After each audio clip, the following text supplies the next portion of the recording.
आज के क्लास में हम वाटर का एनोमलस बिहेवियर के बारे में बताएंगे कि टेम्परेचर के साथ उसका डेंसिटी कैसे चेंज होता है, वो कैसे एक्सपेंड करता है।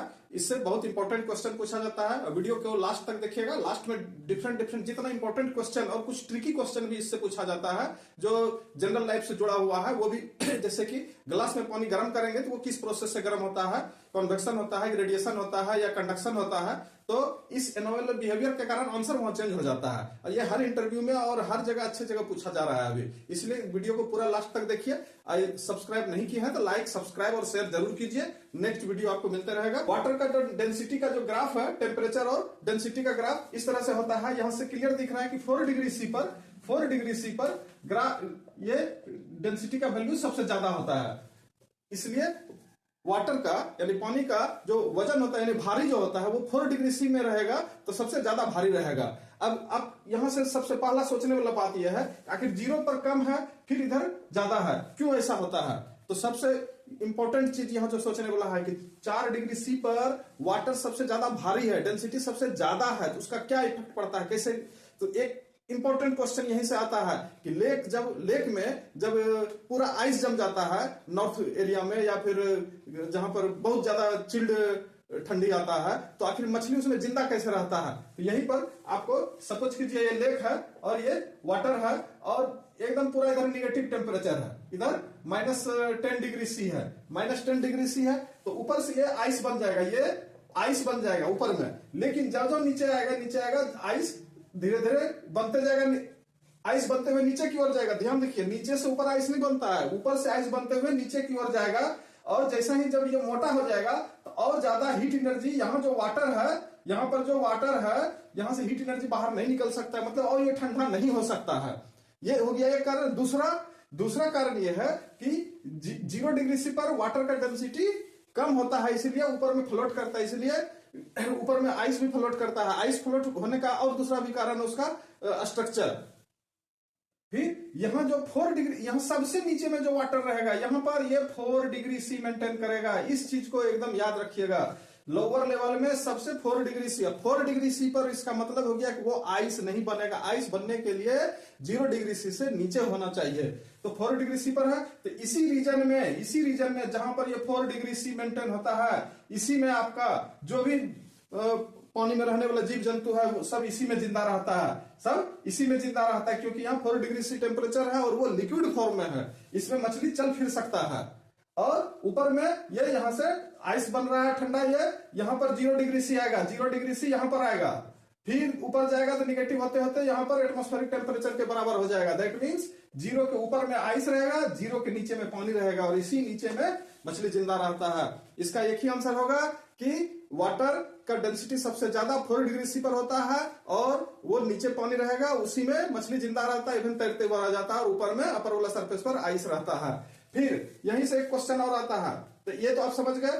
तो इसका मतलब क्या हो गया, एक क्वेश्चन यहाँ। दूसरा क्वेश्चन है कि डेंसिटी जो है टेम्परेचर के डायरेक्टली प्रोपोर्शनल होता है 0 से 4 डिग्री सी के बीच में, 0 से 4 डिग्री सी के बीच में। लेकिन जब 4 डिग्री सी के बाद का टेम्परेचर पकड़ते हैं तो डेंसिटी जो है वाटर का वो टेम्परेचर से इनवर्सली प्रोपोर्शनल होता है। ये भी आपको याद रखना है। ये तीन क्वेश्चन हो गया यहाँ पर। अब important question, very important question कि वाटर में किस तरह से मॉलिक्यूल, वाटर जो होता है उसमें एक्चुअली 3 तरह का मॉलिक्यूल रहता है। एक तो H2O बनता है, एक H2O का होल 2 के फॉर्म में रहता है, दूसरा H2O का होल 3 के फॉर्म में रहता है।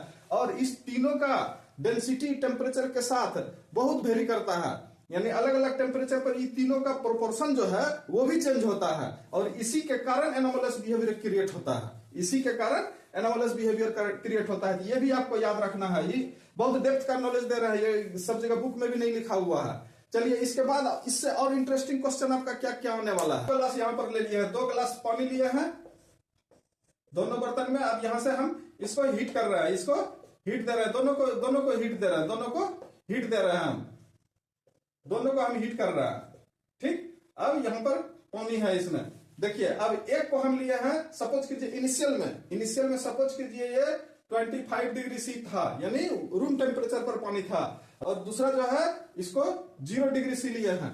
0 डिग्री सी लेने का मतलब हो गया हम ऑलरेडी ये ठंडा है, इसको गर्म कर रहे हैं, ये 25 डिग्री सी पर है, इसको गर्म कर रहे हैं। अब यहां पर बहुत कॉमन सेंस और दिमाग लगाना है आपको कि इसको गर्म करेंगे तो यहाँ का मॉलिक्यूल क्या होगा, हीट एनर्जी लेगा, हीट एनर्जी लेगा तो इसका डेंसिटी घटेगा, हीट एनर्जी लेगा तो इसका डेंसिटी घटेगा, डेंसिटी घटेगा तो ये ऊपर उठना चालू होगा, ये ऊपर उठना चालू होगा, दोनों इंड से ऊपर उठना चालू होगा। ऊपर में जो ठंडा है यहाँ तो 25 तो पहले से था, हीट एनर्जी दी है, ये 25 से ज्यादा होगा, गर्म होगा, ठंडा होकर ऊपर उठना चालू होगा। और ऊपर में जो ठंडा है मतलब इस तरह से ये पानी रोटेट करना चालू करेगा, मतलब बॉयल होगा तो गर्म होके इधर से जाएगा और ठंडा इसके अंदर आएगा, फिर यहाँ टच होकर गर्म होके इस तरह से ये रोटेट होगा।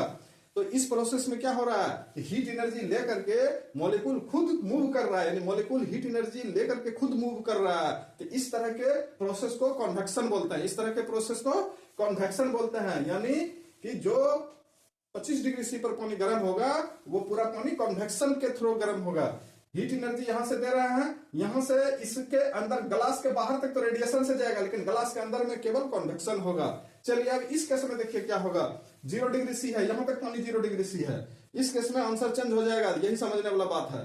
यहां पर जैसा ही गर्म होगा पानी 0 से 1 डिग्री जाएगा, 2 डिग्री जाएगा, 3 डिग्री जाएगा, 4 डिग्री तक जाएगा।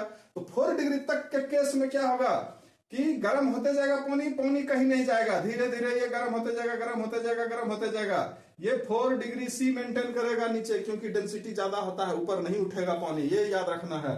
अब 4 डिग्री सी होगा, धीरे धीरे धीरे धीरे धीरे धीरे धीरे धीरे ये 4 डिग्री सी तक यहां तक पहुंच जाएगा। 4 डिग्री सी यहां तक जब पहुंच जाएगा, ये यहां से यहां तक जो प्रोसेस हुआ, मॉलिक्यूल मूव नहीं कर रहा था, मॉलिक्यूल मूव नहीं कर रहा था, इसका मतलब ये कंडक्शन से हुआ। जिसमें मॉलिक्यूल मूव नहीं करता है वो एक दूसरे मॉलिक्यूल से वाइब्रेशन होके एनर्जी ट्रांसफर करते हुए गर्म हो रहा है, इसको कंडक्शन प्रोसेस बोलते हैं। दैट मीन्स 0 से 4 डिग्री सी तक ग्लास में कंडक्शन से पानी गर्म होगा। उसके बाद जब इसके बाद और गर्म करेंगे तब यहां जब 4 से 5 डिग्री होगा, 6 डिग्री होगा, तब उसका डेंसिटी घटना चालू होगा, तब जाके फिर इस प्रोसेस में वो आ जाएगा। तब 4 डिग्री सी के बाद फिर से वो कन्वेक्शन वाला प्रोसेस में आएगा और पानी घूमना, बॉयल होना चालू हो जाएगा। इस चीज को आप ध्यान से समझिए। यदि कोई कंफ्यूजन है तो कमेंट में लिखिए, चैनल को सब्सक्राइब कीजिए और शेयर कीजिए, लाइक कीजिए। जो भी प्रॉब्लम होता है आपको फ्री में जानकारी यहाँ मिलने वाला है, ऐसा प्लेटफॉर्म आपको फिर नहीं मिलेगा, इसलिए ध्यान से पढ़िए, जो भी समझ में नहीं आए बार बार पूछिए।